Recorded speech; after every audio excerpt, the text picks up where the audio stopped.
Every week is fashion week for me.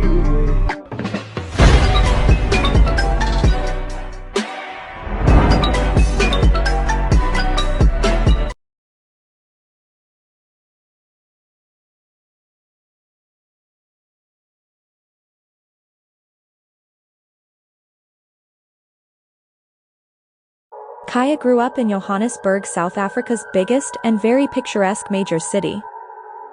But there were things about her past that troubled her. Like the fact she was born in the once highly renowned but now infamously haunted Kempton Park Hospital, which unexplainably closed its doors in the day after Christmas in 1996. There were rumors of extreme malpractice, but officials debunked the claims, stating it was just understaffed and in the wrong area.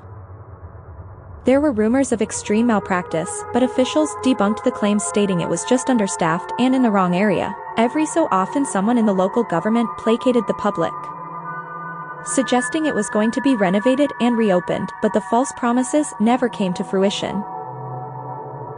The grounds are empty and mostly haunted without an official explanations. To this day, abandoned hospital beds still line the halls. Jars of organs rotted in the labs and splattered of blood covered the halls.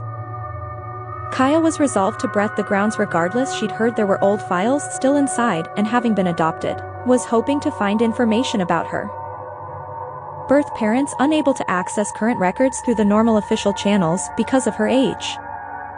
Late one night she snuck out of her house and rode her bike to the hospital. She locked her bike to a fence, pulled out her flashlight, and quickly found a way in through a broken door. As soon as she entered the building, she was overcome by a horrid stench.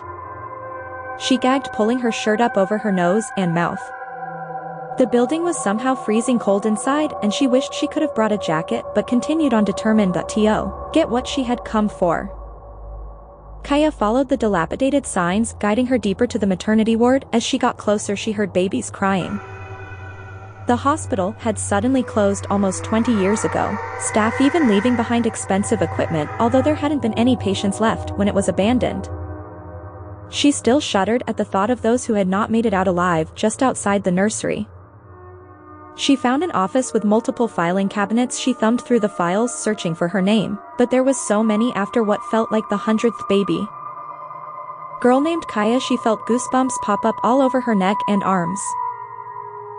Finally, this must be me, she thought, looking at the birth date. The file listed operating room 4 at the side of her birth, but there was no names listed for parents. The only clue was that following her own name was the last name Sitol Kaya. She clutched the file to her chest and wandered down the hallway, weaving around empty beds with bloody sheets and various surgical implements strewn haphazardly across the floor. She was looking for the operating room. The operating room where she was brought into the world. Maybe there were other files or clues there. The crying grew louder and more desperate, but Kaya continued after what felt like forever. She finally saw a sign that had dropped the floor years ago that read 0R, for she peered through the large dirty window and saw an old operating table and surgical equipment, and everything was there except the doctors. She tentatively stepped inside. Suddenly the door slammed shut behind her. Whipping around, she pulled the handle, but it wouldn't budge. Kaya began to panic. She looked around for another exit, but there was none. The sound of babies crying was now deafening. She had the feeling she was being surrounded. She had spun around searching, but saw no one. She was having trouble breathing, and her throat began to burn. Breathing becoming harder and harder, the sensation spread throughout her body, and she fell to the floor writhing in pain until suddenly it stopped, and everything was still. Slowly she opened her eyes and screamed. She was surrounded by ghosts of all ages. The small ghost of a 5-year-old girl spoke to her in a whisper. "You were brought into this world here in or for just like the rest of us. We tried to warn you away. But now that you have returned, this is also where you will leave the world," the spirit added. "Now you are one of us." Kaya looked down at her hands and instead of flesh and bone now saw nothing but the faded translucent outline of her ghostly extremities.